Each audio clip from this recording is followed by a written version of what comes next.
Hey everybody, thanks for tuning in to Flipping Tables. But before we get into our preview, if you want to win a copy of Battle of GOG, check the details down below in the descriptions for how you can enter. And after the campaign for this game is done, we are going to choose one lucky viewer to win a copy. So check out those details below.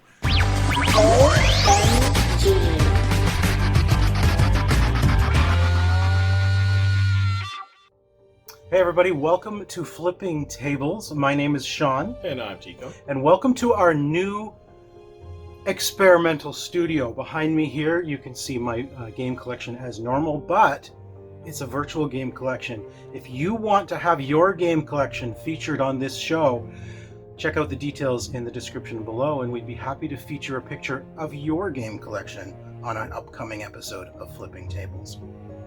Until then, let's take a look at a game that is on Kickstarter now called Battle of GOG. This is an area control, resource management, worker placement game, sort of all wrapped up into one.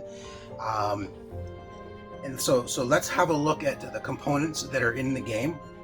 These are all the components in the game.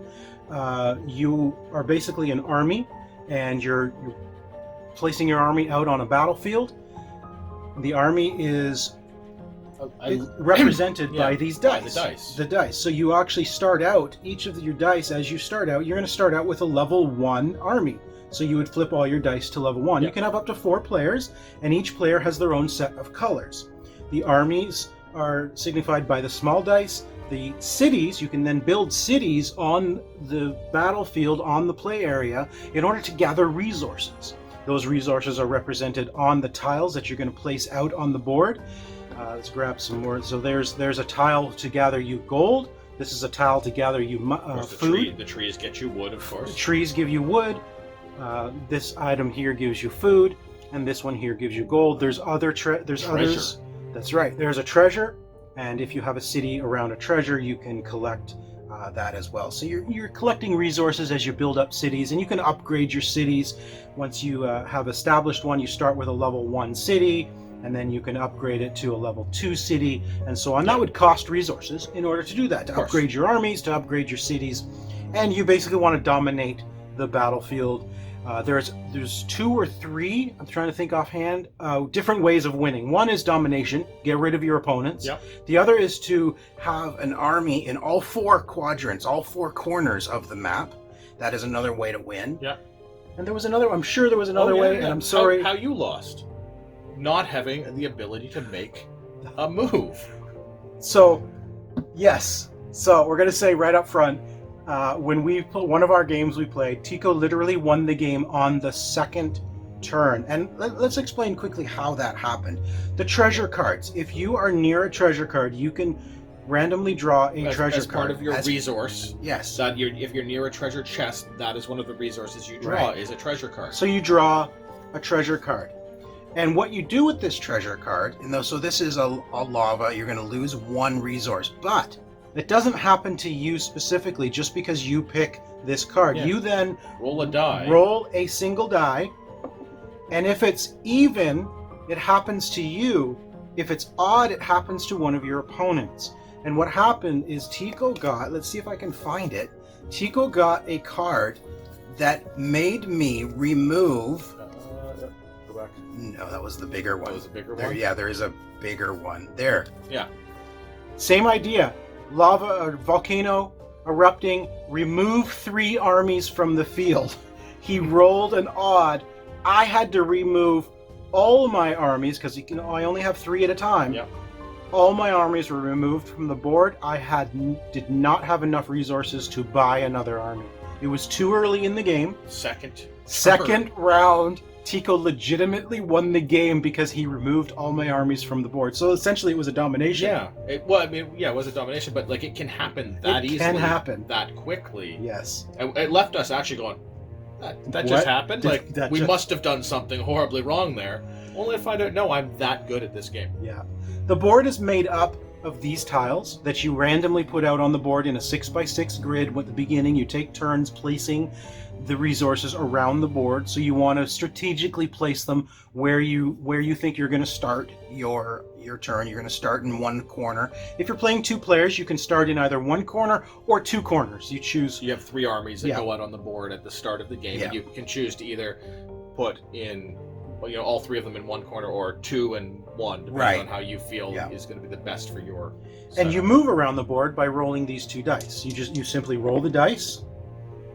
I roll poorly all the time. So I can basically move 3. I can move 3 total amongst all my armies. So I could move each army once. Or I could move... You had 0. Yes, right. Or I could move one army 3 spaces. So once you have your armies out, you basically trade an army for a city to establish a level 1 city. You remove the army from wherever you are and you establish city. That city now gathers resources, and you play through. You gather your resources. You buy more army. You drop your cities. Yeah. You expand your cities. You upgrade the armies. As you upgrade your cities, they draw resources from a wider. Right. I don't know the word for large area control. Wider area of control as you upgrade your cities, and then you can buy more army. You get more armies out, and you can clash with your enemies and try to steal their cities. It's really great strategy going on in this game. Let's talk a bit, Tycko, about what we really liked about this game. I want to start off by saying that I think what is absolutely genius about the box, we can just move all this stuff away for a second. If you flip the box over to the bottom side, it has a built-in grid. And this is where you actually build the board. As you are taking turns placing tiles, you place the tiles on the grid, and this is your play area. And it's set out so it's really easy to do. You know which corner you're going to start in, so you sort of want to build it out in a way that's going to be most beneficial for you. For you, exactly, and not do what I did in one of our first games and not have enough resources around where I started. Yeah, there's a few rules like lakes have to be connected to other lakes. Right. You can't just have a lake by itself. I would have to connect this lake to this one. So little rules as you're placing. So I actually thought adding the board itself to the back of the box was just so brilliant, and it actually raises it up a bit off the table, which is really nice too. Yeah. I thought that was brilliant. It's a fun way to horribly with building my lakes here. Talk about what you like. I'll finish this for you. I love this setup. I love that it's sort of strategic as just building the game board out is strategic. Like, and these are drawn upside down. Obviously, you don't know which one you're drawing. So, oh, I've got a treasure. That was one of the things that led to that first victory. Was I managed to get the treasure chests all around my opening area. So I got there's 3 treasure chests on the board. I had all 3 treasure chests. Yep. So I was drawing 3 treasure cards every resource phase, and so I was getting extra stuff. Again, it can hurt you as well. Yeah. So you start here. This basic idea is I would start in a corner. There's my three armies, and say I moved. I don't know. Let's move up to here. I decide over here I want to place a city, so I'm going to place a city right here and remove my army. And there's my level 1 city that's gathering gold and wood each round. And then I could decide to build another city, I don't know, somewhere else where there's fish to get food, and that's how you're building things. If you want to upgrade your armies, your soldiers, to wood to upgrade your soldier. Here's your resources. You've got food, you've got wood, and you have gold. Yeah. And those are the resources you're collecting every turn, and it costs resources like food. You need 3 food to build to bring out another army. And that's how I lost, because I didn't have I had like one food. One food, and you need 2. Yeah. And you need to have a city that you can place a soldier next to, and you need to have 2 food. Yes. And you had 1 food and no way to gain new food because you had built your city next to a gold mine, thinking, I just need gold, I don't need to feed people. Let's talk a little bit about the characters in the game as well. So we have the name of the game, GOG. This is GOG. It's kind of hard to see him. He's all black. And this is the Angel of Retribution. So GOG is good for you. he helps your city if you can get him close to your city, and the Angel of Retribution will do negative things to your city if you move them, and you can move them wherever you want. And they always start in the center of the board. Now here's the one thing I didn't quite like about the game personally was the only way these guys move is if you roll specific doubles on the dice. So rolling a 3-3 or a 4-4 or a 5-5, 1-1. 1-1 and 5-5 for GOG, and a 2-2-6-6 for the Angel. For the Angel. They only move when that happens, or when an ability card comes into play. Yeah, there are ways to get abilities, and there you can purchase them, you can win them. These give you roll doubles to get these one. are like, the artwork is beautiful, is another positive for this game. I love the artwork on these cards. It's just it's really minimalistic, really but nice. like almost like an Omen. These cards, sort of like and they're tarot-sized cards. These ones, yeah, like these are beautiful cards. And even the treasure cards, they're all good-looking cards. They're all very simple. Do you understand what they mean? The iconography is very clear to read. Very, very nice. So there's, like I said, there's different ways of winning. But my one downside is I wish these guys would move more often. Yeah. We as an experiment, we rolled the movement dice 20, 25, 30 times just as an experiment. Not once got doubles. Not once. Yeah. So if that were a full game, these guys would literally just be sitting in the middle of the board the whole game. I wish there was more ways to move them, because if you can get GOG near your city, he gives you a boon. If you move the Angel of Retribution towards an enemy city, it's a negative to them. So that helps you manipulate the board, but I wish they moved more often. Yeah, I wish there was something else, like you could trade in, make a sacrifice, trade in a certain amount of food to make a movement or something like that as well. Might be a fun way to do it.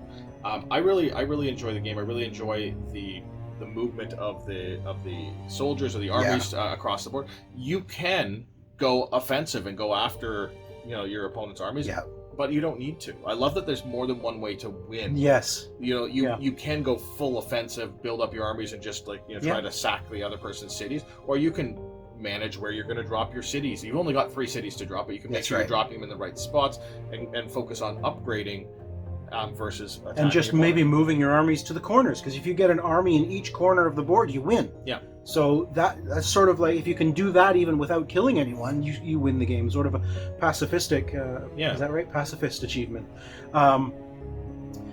I love the dice representing the cities and the armies. It's so easy to know what level you are. Upgrade your city. It's level 2. You automatically want to roll them. You're looking at this first time, it's like, this is a lot of stuff I'm going to be rolling, but no, it's just using the pips. I love that, to tell you the level that the you're level at. of the if I upgrade an army to level 2, it just tells me that's a level 2. I love the dice. And when you get into a fight, it's not a dice roller. It says your level 2 will beat my level 1. That's right. And yours then loses an army, almost risk-like. Yeah. So a 2 against a 1. If I decide to fight Tycko here, 2 against 1, he loses, but I also lose a level. Yeah, I go back down to level 1. You're taking out. That's right. So there's risk. So if you get a level 6, you can just sort of run the board with a level 6 guy, and then you got to pay more resources. Yeah, and each time you defeat someone, you're going to lose a level on that level 6, but eventually he'll be level 1 again. And so love that aspect of the game. But you really need to be careful where you're placing them, because if you don't realize what you're doing, it's so easy to lose because you're not gaining enough resources. You need to make sure, because again, that was one of the things I didn't care for, is the treasure cards can be extremely powerful, almost overpowered, and it could be also a negative to be picking them up, because if you roll an odd number, that blast affects you. That blast, that was the thing. I beat you on the second turn of the game, but had I rolled odd instead of even, I would have won. You would have won, because I would have had to remove. Actually, I had my cities next to oh, you had food. Cities next to food. So you were good. I wouldn't have lost immediately, but it could be just that. It could be for sure. That much of a one card can be that detrimental to the outcome of the entire game. Yeah, there's a lot of stuff in this game.